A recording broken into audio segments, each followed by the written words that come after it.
यहाँ समतल ध्रुवित प्रकाश प्राप्त करने की विधियां। समतल ध्रुवित प्रकाश प्राप्त करने की विधियां। ठीक है, ये समतल ध्रुवित प्रकाश प्राप्त करने की विधियां हेडिंग है। इसमें पहला हेडिंग है परावर्तन विधि। परावर्तन विधि। परावर्तन विधि के द्वारा हम समतल ध्रुव प्रकाश किस प्रकार प्राप्त कर सकते हैं, ये हमें यहाँ पर दिखाना है। जैसे ये कोई कांच की पट्टी है, ठीक है, और ये कांच की पट्टी है और ये कांच की पट्टी सघन माध्यम का कार्य करती है। तो यहां से लिख सकते हैं सघन माध्यम। सघन माध्यम आपका जल या कांच हो सकता है, कांच या जल, दोनों में से कोई सा हो सकता है। ठीक है, यहां पर एक अवलंब डाल दीजिए, यहां पर नॉर्मल एन और एन डैश, ये अवलंब डाल दिया यहां पर। अब यहां से कोई अध्रुव प्रकाश इस पर आपतन कोण पर आपतित होता है। अध्रुव प्रकाश, अध्रुव प्रकाश यहां से इस तरीके से आपतित हो रहा है, यहां पर ऐसे ये अध्रुव प्रकाश आपतित हो रहा है। ये अध्रुव प्रकाश आगे बढ़ेगा और आगे बढ़ेगा तो इस तरीके से यहां पर ऐसे होगा ये, ठीक है, ऐसे। ये अध्रुव प्रकाश में विद्युत वेक्टर के कंपन है, परस्पर लंबवत और समांतर है। यहां से कोण बनेगा और ये को आपतन कोण होगा आई। ठीक है, ये प्रकाश किरण ऐसे सीधी जानी चाहिए थी कायदे में, लेकिन ये प्रकाश किरण सीधी नहीं जाती, क्योंकि ऊपर यहां पर कौन सा माध्यम है, विरल माध्यम। यहाँ पर विरल माध्यम, और विरल माध्यम होती है वायु। ठीक है, विरल माध्यम क्या होती है, वायु। अब यहां से ये आपने ए पॉइंट से डाला, यहाँ पर ओ पॉइंट ले लिया और यहाँ पर ये बी ले लिया। ठीक है, ये अध्रुव प्रकाश है, तो यहां लिख देते हैं अध्रुवित प्रकाश। अध्रुवित प्रकाश, और अध्रुवित प्रकाश को हम स्टार के द्वारा रिप्रेजेंट करते हैं। यहां से ये ऐसे जाएगा और अध्रुवित प्रकाश इस तरीके से यहां से लंबवत कंपनों के रूप में यहां से परावर्तित हो जाएगा। तो परावर्तित, और यहां लिख सकते हैं ध्रुवित प्रकाश। ध्रुवित प्रकाश, परावर्तित ध्रुवित प्रकाश। ठीक है, यहां से क्या है, अध्रुव प्रकाश आया और ओ पॉइंट पर आपतित हुआ। ओ पॉइंट से क्या है, यहां से ये परावर्तित हो जाएगा और यहां पर क्या है, नीचे की साइड में क्या होना चाहिए, अपवर्तित होना चाहिए, क्योंकि डेंसर मीडियम में जब प्रकाश किरण जाती है तो अविलंब की तरफ झुक जाती है और यहाँ पर जो कोण बनेगा वो आर कोण बनेगा।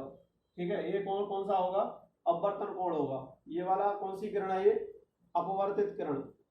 यहाँ पर लिख दें अपवर्तित किरण। ये वाली कौन सी अपवर्तित किरण है। ठीक है, और यहाँ से समतल ध्रुव प्रकाश यहाँ पर प्राप्त होगा, वो किस में प्राप्त होगा, परावर्तित ध्रुवित प्रकाश के रूप में प्राप्त होगा। तो यहाँ पर हम लिख सकते हैं आई बी। ये क्या होगा, आई बी होगा। ठीक है, ये बी माने ब्रूस्टर कोण, यहाँ पर आई पी भी लिख सकते हैं, क्योंकि आई बी इसको कहते हैं ध्रुवण कोण। ध्रुवण कोण, और ध्रुवण कोण इसको या हम दूसरे नाम से भी रिप्रेजेंट कर सकते हैं आई पी। ठीक है, इसको ब्रूस्ट, सॉरी ये ब्रूस्टर कोण कह सकते हैं इसको। ये बी मीन्स ब्रूस्टर, ब्रूस्टर कोण, और यहाँ पर लिख सकते हैं ध्रुवण कोण।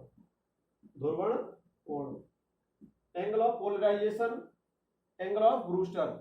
ठीक है, एंगल ऑफ ब्रूस्टर और एंगल ऑफ पोलराइजेशन। तो ये आई बी को कहते हैं ब्रूस्टर कोण और आई बी को कहते हैं ध्रुवण कोण, ये कह सकते हो। ठीक है, यहां से ये इस तरीके से ये विरल माध्यम में प्रकाश किरण चली जाती है और यहाँ पर हो रहा है परावर्तन, और यहाँ पर आपका क्या हो रहा है, अपवर्तन हो रहा है। ये डेंसर मीडियम में ये क्या है, कांच है आपका, इस तरीके से इसको दिखा सकते हैं ये। ठीक है ना, तो यहाँ पर आई, ये आई पी, ये आई पी कोण है वो आई बी के बराबर होता है।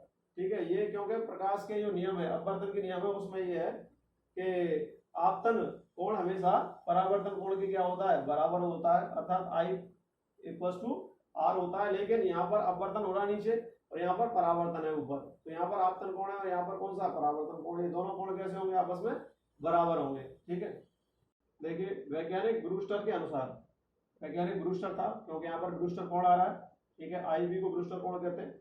जब अध्रुव प्रकाश किसी पारदर्शी माध्यम, पारदर्शी माध्यम कौन सा होता है, सघन माध्यम पारदर्शी माध्यम होता है, जैसे कांच या जल भी कह सकते हैं, तो पारदर्शी एक माध्यम होता है।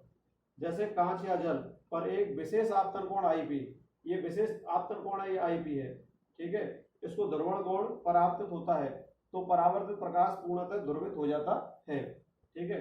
ये परावर्तित प्रकाश है, यहाँ से क्या हो रहा है, ये परावर्तित प्रकाश है, तो ध्रुवित प्रकाश यहाँ से प्राप्त हो रहा है, क्योंकि ये हमारी विधि कौन सी है, परावर्तन विधि है। तो परावर्तित प्रकाश पूर्णतः ध्रुवित हो जाता है तथा अपवर्तित किरण के रूप में आंशिक ध्रुवित प्रकाश प्राप्त होता है। तो ये आंशिक, यहाँ पर कौन सा है, आंशिक ध्रुवित प्रकाश, ये आंशिक ध्रुवित प्रकाश, ये यहाँ पर है। ये कौन सी अपवर्तित किरण है, तो यहाँ पर कौन सा मिलता है, आंशिक ध्रुवित प्रकाश हमें प्राप्त होता है इस तरीके से, ये ठीक है ना। और यहाँ पर ये छोटे छोटे पॉइंट भी है, अलग अलग हो जाते हैं, ठीक है। तो हम दोबारा कह सकते हैं कि वैज्ञानिक ब्रूस्टर के अनुसार जब वैद्युत प्रकाश किसी पारदर्शी माध्यम जैसे कांच या जल पर एक विशेष आपतन कोण आईपी, जिसको हम ध्रुवण कोण कहते हैं, पर आपतित होता है, तो परावर्तित प्रकाश पूर्णतः ध्रुवित हो जाता है तथा अपवर्तित किरण के रूप में आंशिक ध्रुवित प्रकाश प्राप्त होता है।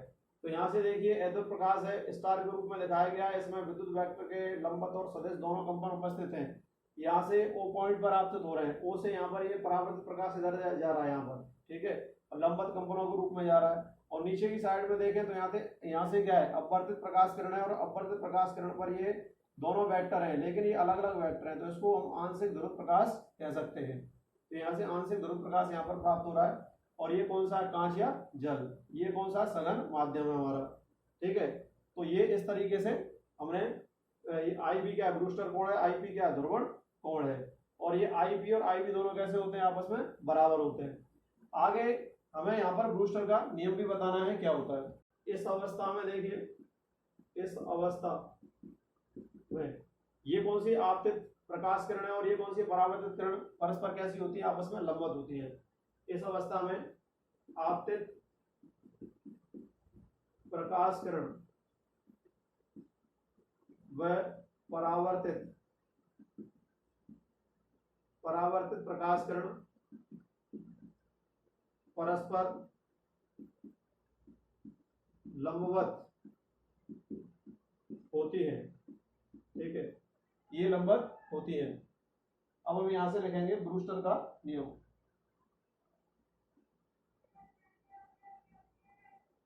ब्रूस्टर का नियम, ठीक है, मैं फॉर्मूला लिख देता हूं, फॉर्मूले के अकॉर्डिंग परिभाषा बन जाएगी।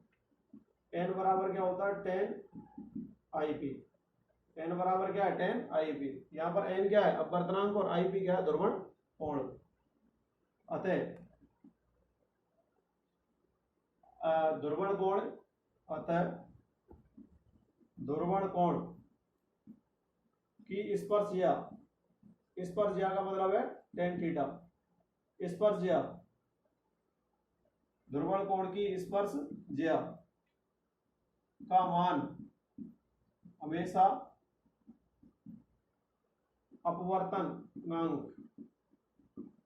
अपवर्तनांक के तुल्य होता है, ठीक है। ये ध्रुवण कोण है, ध्रुवण कोण आईपी है, और ये 10 है इसमें, तो 10 आईपी लिख सकते हैं। तो ध्रुवण कोण की स्पर्शज्या का मान हमेशा अपवर्तनांक के तुल्य होता है, अर्थात n बराबर 10 आईपी। यहाँ से ये क्या बन गया, ब्रूस्टर का नियम। एक इंपॉर्टेंट क्वेश्चन है इसी से रिलेटेड, वो यहाँ पर इसको हमें सिद्ध करना है। तो देखिए ये क्वेश्चन बोर्ड में भी आ चुका है, कई बार पूछा गया है। तो यहाँ से क्वेश्चन है कि सिद्ध करो कि ध्रुवण कोण पर आपतित प्रकाश किरण परावर्तित होने के पश्चात, क्योंकि ध्रुवण कोण पर जो आपतित प्रकाश किरण है उसका मान है आईपी, और परावर्तित किरण है उसके लिए भी कोण कितना बनता है, आईपी, क्योंकि आपतन कोण हमेशा परावर्तन कोण के बराबर होता है। परावर्तित किरण व अपवर्तित किरण परस्पर एक दूसरे कैसी होती है, अविलंबित होती है, ठीक है ना। तो नीचे जो दिखाई गई है वो कौन सी अपवर्तित किरण है, और उधर जो जा रही है ऊपर की साइड में वो कौन सी है, परावर्तित किरण। तो दोनों किरणों के बीच में कितना कोण बनता है, 90 डिग्री का कोण बनता है, ये हमें सिद्ध करना है, ठीक है। तो यहाँ पर देखिए ये था वो डायग्राम, इस तरीके से यहाँ से हमने n और n डैश लिया था, ठीक है, और यहाँ से ये स्टार के द्वारा हमने यहाँ से ध्रुवित प्रकाश, ये था हमारा, ठीक है, ऐसे ये ध्रुवित प्रकाश था ये, और यहाँ पर आईपी कोण था, और इस तरीके से यहाँ पर ये कोण बन रहा था, और एक प्रकाश किरण यूं थी, जानी चाहिए थी लेकिन यूं चली गई, ठीक है। और यहाँ पर आप देख रहे हैं यहाँ की जो स्थिति है वो ये स्थिति है, और ये आर थी, और ये पूरा कोण कितना आपका थीटा एंगल, और ये परावर्तित किरण है, परावर्तित किरण। तो ये समय थीटा की वैल्यू हमें प्राप्त करनी है। तो थीटा की वैल्यू क्या होगी, और एन और एन डैश कितने कोण पर है यहाँ से, अगर इधर कोण कितना बनेगा 180 डिग्री का। तो यहाँ से सॉल्यूशन लिखें स्नेल के नियम से, स्नेल के नियम से। स्नेल का नियम है एन बराबर sine I upon sine R, यही है ना, क्योंकि आई बराबर क्या लिख सकते हैं आई पी, और आर बराबर आर ले लें, ठीक है। तो यहाँ से एन बराबर क्या हो गया sine I P upon sine R, equation number क्या हो गया फर्स्ट, ठीक है, ये इक्वेशन नंबर फर्स्ट हो गया। अब हमने पीछे ब्रूस्टर का नियम भी लिखा है, तो यहाँ से ब्रूस्टर के नियम से, ब्रूस्टर का जो नियम है वो आप ये जानते हैं कि ब्रूस्टर का नियम है एन बराबर क्या होता है टेन आई पी, ये ब्रूस्टर का नियम है। इसको खोल दीजिए, तो एन बराबर क्या होगा sine I P upon sine, sorry यहाँ से cos I P, equation number क्या हो गया सेकंड, ठीक है। ये इक्वेशन नंबर फर्स्ट है और इक्वेशन नंबर यहाँ पर क्या है सेकंड, ठीक है। तो एन बराबर ये और एन बराबर ये है, तो समीकरण 1 को समीकरण 2 से, समीकरण 2 से, तो दोनों को बराबर रख दीजिए। तो sine I P upon sine R equals to sine I P upon cos I P, यहाँ से इसको काट दीजिए, तो यहाँ पर क्या रह जाएगा, देखिए ये साइन आर है, यहाँ से साइन आर है, और यहाँ पर है कॉस आई पी, ठीक है, ये बन गया।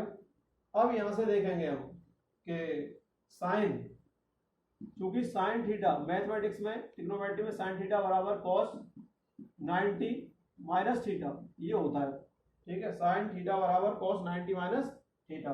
ये क्या हमने स्नेल का नियम लगा दिया यहाँ पर, एन बराबर sine I upon sine R और एन बराबर sine I P upon sine R, equation number first Brewster के नियम से। तो एन बराबर टेन आई पी, एन बराबर sine I P upon cos I P, equation number क्या होगा सेकंड, समीकरण 1 का समीकरण 2 से, sine I P upon sine R बराबर sine I P upon cos I P, sine I P cancel हो गए, तो साइन आर बराबर क्या हो गया कॉस आई पी, तो साइन आर बराबर कॉस आई पी, तो साइन थीटा बराबर होता है कॉस 90 माइनस थीटा, तो यहाँ पुट कर दीजिए cos 90 minus R equals to cos I P, ठीक है। ऊपर से थोड़ा सा इरेज कर देते हैं इसको, क्वेश्चन को यहाँ से हटा देते हैं, तो ये क्या बनेगा यहाँ पर कि 90 माइनस, यहाँ से 90 माइनस आर इक्वल्स टू क्या हो जाएगा यहाँ पर आई पी, ठीक है, आई पी, और ये क्या बन जाएगा यहाँ पर I P plus R equals to क्या बन गया 90। तो ये देखिए ये वाली जो किरण है और ये वाली किरण है, ये हमें सिद्ध करनी है कि 90 डिग्री के कोण बनती है। तो आई पी कोण देखिए यहाँ से कितना, आई पी ये वाला कोण है और आर कोण, ये दोनों कितने कोण हो गए, कितने आ गए 90 डिग्री आ गए। लेकिन ये अगर पूरा कोण यहाँ से यहाँ तक देखें तो I P plus theta plus R ये कितना हो जाएगा 180 डिग्री का कोण होगा, ठीक है। तो यहाँ से इसको ऐसे भी हम लिख सकते हैं, तो देखिए यहाँ से, क्योंकि पूरे एन और एन डैश पर यहाँ से यहाँ तक पूरा कोण बनेगा तो 180 होगा, क्योंकि I P plus R plus theta equal to कितना कोण हो गया 90, ठीक है। तो यहाँ से क्या हो जाएगा, देखिए आई पी प्लस आर की वैल्यू ऊपर कितनी आ चुकी है 90 डिग्री, तो 90 प्लस थीटा इक्वल टू कितना हो गया 180, तो थीटा इक्वल टू क्या हो गया 180 माइनस 90, तो थीटा इक्वल टू कितना हो गया 90 डिग्री। तो हम कह सकते हैं कि इन दोनों के इनके किरणों के बीच में कितना कोण बन रहा है, यहाँ पर 90 डिग्री का कोण बन रहा है। तो यहाँ से हम देखिए लिख देते हैं नीचे, अतः परावर्तित किरण व अपवर्तित किरणें परस्पर एक दूसरे के अभिलंबवत होती है, ठीक है। ये थीटा बराबर कितना आ गया 90, तो ये जो परावर्तित किरण है और ये कौन सी अपवर्तित किरण है, दोनों कैसी हो जाएंगी 90 डिग्री पर होंगी और कैसी होंगी परस्पर अभिलंबवत होंगी, ठीक है। ये क्वेश्चन था। नेक्स्ट टॉपिक है ब्रूस्टर का नियम। ठीक है, यहाँ से ब्रूस्टर का नियम हमें यहाँ से सिद्ध करना है, और ब्रूस्टर का नियम है n बराबर 10 n बराबर 10 IP हमें यहाँ से सिद्ध करना है। तो देखिए कैसे होगा n बराबर 10 IP, ये सिद्ध करना है। हम जानते हैं कि स्नेल का नियम, स्नेल का नियम होता है n बराबर sine I upon sine R, ये होता है। क्योंकि i बराबर क्या लिख सकते हैं IP, और r बराबर क्या लिख सकते हैं r, तो i बराबर IP और r बराबर r लिख सकते हैं यहाँ पर हम।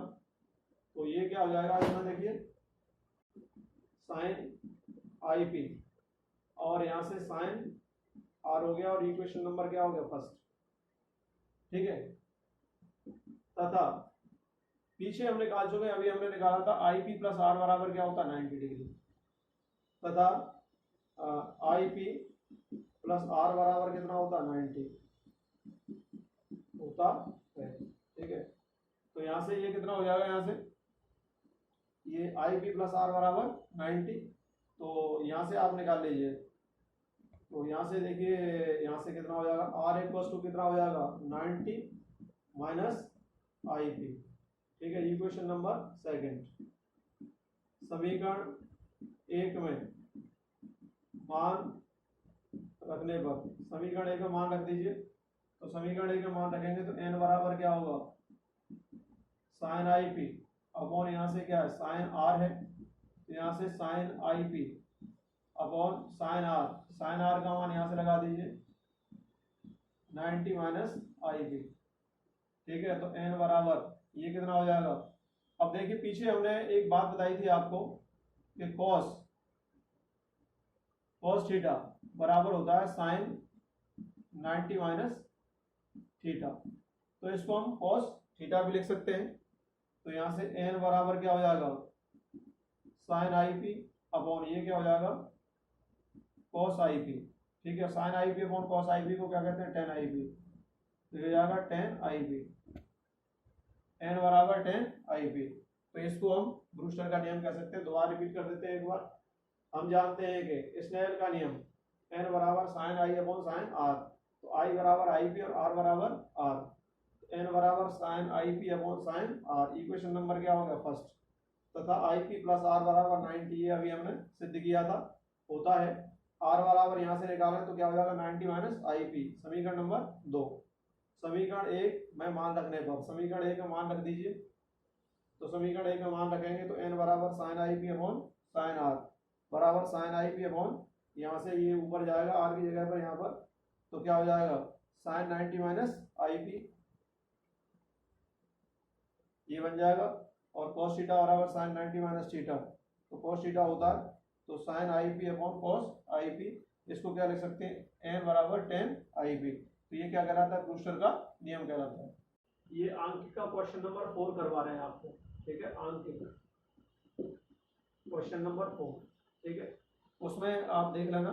ठीक है, और मैं यहाँ से संख्या लिख रहा हूँ प्रश्न से। ठीक है, यहाँ से क्या है कि लैम्डा बराबर हमें दे रखा 5500 एंगस्ट्रॉम, कितने एंगस्ट्रॉम 5500 एंगस्ट्रॉम, और ये द्वारक या अवरोधक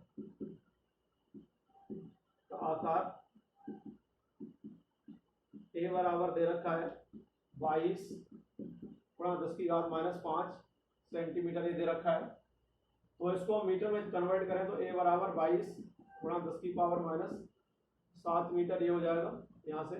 और लैम्डा की वैल्यू ये है, तो लैम्डा को हम मीटर में चेंज कर सकते हैं।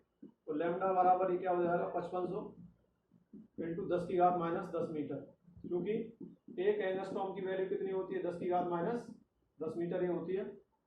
तो लैम्डा बराबर क्या हो गया 5500 इंटू 10 की घात माइनस 10 मीटर है ये। इसको चेंज कर लें तो यहाँ से 3 जीरो हटा दें, 10 वाला इधर लगा दीजिए, तो 5.5 गुणा 10 की पावर माइनस 7 मीटर ये आ गया।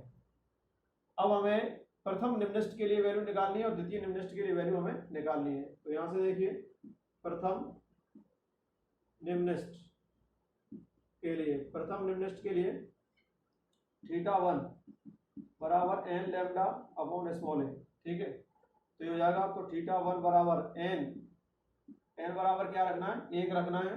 तो 1 गुणा लैम्डा की वैल्यू यहाँ से कितनी है, ये रही 5.5 इंटू 10⁻⁻7 मीटर हो गया। और यहाँ से क्या है 22 गुणा 10⁻⁻7 मीटर। तो यहाँ से इसको काट दीजिए बस। तो यहाँ से थीटा 1 की वैल्यू कितनी आ जाएगी, 5.5 अपॉन कितना हो गया 22, ठीक है। तो यहाँ से एक काम करें कि इसको कर दें आप, इसको कर दें 55 और गुणा 10⁻⁻1 कर दीजिए और इसको 22 कर दीजिए। तो 11 से काट दीजिए, 11 पंजे 55 और 11 दूनी 22, 10⁻⁻1। तो थीटा बराबर इसको काटेंगे तो 2.5 हो जाएगा और 10⁻⁻1। तो थीटा 1 बराबर दशमलव ले लीजिए तो 0.25 और मात्रक इसका होगा रेडियन। क्या होगा इसका मात्रक, रेडियन होगा, ठीक है। तो दोबारा एक बार हम फर्स्ट पार्ट को रिपीट कर देते हैं। एक फर्स्ट पार्ट है और सेकंड पार्ट भी इसी तरीके से हम निकालेंगे। देखिए प्रश्न से, लैम्डा बराबर 5500 एंगस्ट्रॉम द्वारा अवरोधक का आकार ए बराबर 22 गुणा 10⁻⁻5 सेंटीमीटर, ए बराबर 22 गुणा 10⁻�7 मीटर हो जाएगा। क्योंकि सेंटीमीटर को क्या है मीटर में चेंज कर लेते हैं। तो यहाँ से 1 सेंटीमीटर बराबर यहाँ से 10⁻⁻2 मीटर ये लिखा जा सकता है, ठीक है। लैम्डा बराबर 5500 और 10⁻⁻10 इसको कर दीजिए। तो लैम्डा बराबर 5500 गुणा 10⁻⁻10। तो ये लैम्डा बराबर यहाँ से ये स्थिति हो जाएगी 5.5 10⁻⁻7 मीटर हो जाएगी ये। और प्रथम निम्नलिखित के लिए निकाला तो थीटा 1 बराबर एन लैम्डा अपॉन स्मॉल ए, एन बराबर क्या हो गया 1। तो थीटा 1 बराबर 1 यहाँ हो जाएगा एन की वैल्यू, प्रथम निम्नलिखित की बात हो रही है। और लैम्डा की वैल्यू क्या है 5.5 गुणा 10⁻⁻7 मीटर और 22 गुणा 10⁻⁻7। तो इससे ये कैंसिल हो जाएगा।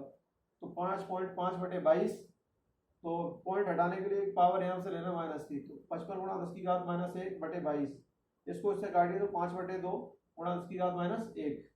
तो थीटा 1 बराबर 2.5 गुणा 10⁻⁻1 आगे ले लीजिए। तो थीटा 1 बराबर 0.25 रेडियन, ये इसका आंसर आएगा।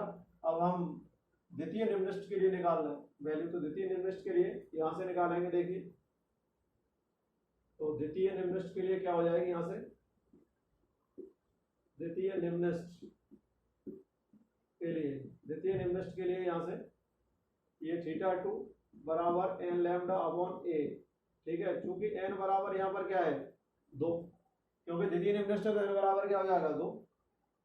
तो थीटा 2 बराबर 2, लैम्डा की वैल्यू कितनी है 5.5 गुणा 10⁻⁻7 मीटर और ये 22 गुणा 10⁻⁻7 मीटर। इससे इसको काट दीजिए। तो यहाँ से कितना हो जाएगा, इसको वही तरीका 2 गुणा 55 और गुणा 10⁻⁻1 कर दीजिए और बटे 22, ठीक है। और इसको काट दीजिए 11 बार और इसको काट दीजिए 5 बार।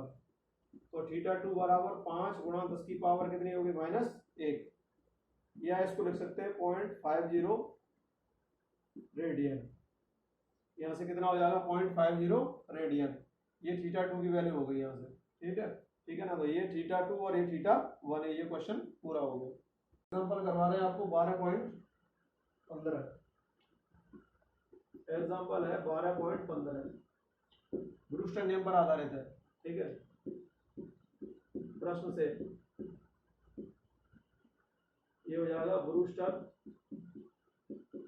कोण दिया है आई भी बराबर कितना 60 डिग्री, ठीक है। और अपवर्तनांक पूछा है एन बराबर, क्या पूछा है एन बराबर अपवर्तनांक। तो ब्रूस्टर के नियम से लगा दीजिए।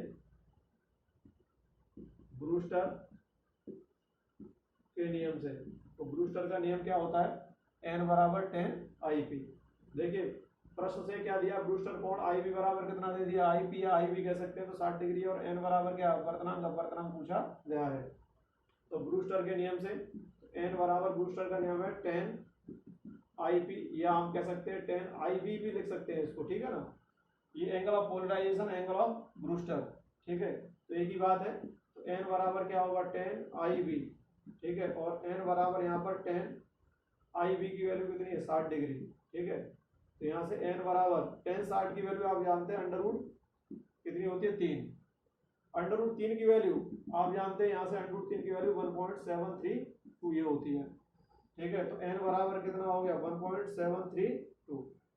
ये अपवर्तनांक आ गया, किसका आ गया, ये डेंसर मीडियम का अपवर्तनांक आ गया जिसमें ये प्रकाश किरण जाती है। तो यहाँ से उसका अपवर्तनांक आ गया। तो यहाँ से लिखा प्रश्न से ब्रूस्टर कोण आई बी बराबर 60 डिग्री और n बराबर क्वेश्चन मार्क ब्रूस्टर नियम से n बराबर 10 आई पी बराबर 10 आई बी लिख सकते हैं। और ब्रूस्टर नियम ये है n बराबर 10 आई बी और n बराबर ये हो क्या हो गया 1060, ठीक है। और 1060 का मान कितना होता है यहाँ पर 1060 डिग्री बराबर होता है √3। कितना होता है √3 तो मैंने यहाँ लिख दिया n बराबर कितना आ गया √3 का मान कितना होता है 1.732। n बराबर हो गया 1.732, अतः अपवर्तनांक कितना हो गया n बराबर 1.732। देखिए प्रश्न से क्रांतिक कोण दिया है IC बराबर कितना दिया 45 डिग्री, ठीक है। तो यहाँ से एक सूत्र है, सूत्र पीछे हम पढ़ा चुके हैं आपको चैप्टर नंबर 11 में n बराबर 1/sin IC, ये हम आपको बता चुके हैं, ठीक है ना। तथा ब्रूस्टर नियम से n बराबर होता है 10 IP, ये ब्रूस्टर नियम होता है, ठीक है। तो यहाँ से हमें IP की वैल्यू हमें फाइंड करनी है कि IP की वैल्यू क्या होगी। n बराबर एक तो 10 IP है और n बराबर 1/sin IC, ये दोनों है। तब क्या बन जाएगा, देखिए इस 10 IP को यहाँ पुट कर दीजिए n की जगह पे इस जगह, तो 10 IP 1/sin IC, ठीक है। तो यहाँ से क्या होगा 10 IP 1/sin IC की वैल्यू कितनी है 45 डिग्री, तो 1/sin 45 को कहते हैं 1/√2, ठीक है। तो ये ऊपर जाएगा तो कितना बन जाएगा √2, यहाँ से ऊपर पहुंच जाएगा ये, तो √2 बन गया ये। अब देखिए √2 की वैल्यू जो होती है 1.414, ये √2 की वैल्यू होती है, ठीक है। तो दोबारा से एक बार हम रिपीट कर देते हैं। प्रश्न से क्रांतिक कोण दिया 45 डिग्री दे रखा है, ठीक है। क्रांतिक कोण और अपवर्तनांक का संबंध हम पिछले वाले चैप्टर में पढ़ा चुके हैं। सूत्र से n बराबर 1/sin IC तथा ब्रूस्टर नियम से n बराबर 10 IP ये होता है। तो IP की हमें वैल्यू यहाँ पर फाइंड करनी है। तो तब 10 IP equal to 1/sin IC, ये दोनों में एक संबंध हो जाएगा यहाँ पर, ठीक है। और तो 10 IP बराबर 1/sin 45 लगा दीजिए, sin 45 की वैल्यू होती है 1/√2, ये ऊपर जाएगा तो √2 ऊपर पहुंच गया, √2 की वैल्यू होगी 1.414।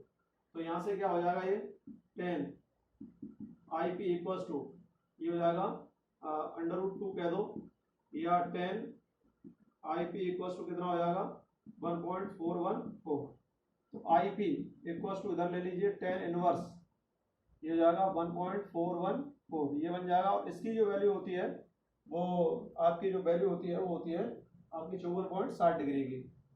लिख देता हूँ, चूंकि वैसे प्रश्न में दे देगा आपको, नहीं तो यहाँ तक आप इस क्वेश्चन को छोड़ सकते हैं। तो 10 इनवर्स 1.414 बराबर 54.60 डिग्री। वैसे यहाँ तक आप सॉल्व कर दें, कोई दिक्कत नहीं है। अगर आपको वैल्यू नहीं पता है और अगर प्रश्न में वैल्यू दे रहा है तो यहाँ पर वैल्यू को पुट कर सकते हैं। तो यहाँ से ये हो जाएगी IP बराबर क्या हो जाएगी, यहाँ से 54.60 डिग्री। ये 54.60 डिग्री का जो कोण होगा ये ध्रुवण कोण, या हम एंगल ऑफ पोलराइजेशन कहेंगे इसको, तो 54.60 डिग्री का कोण होगा। That's all.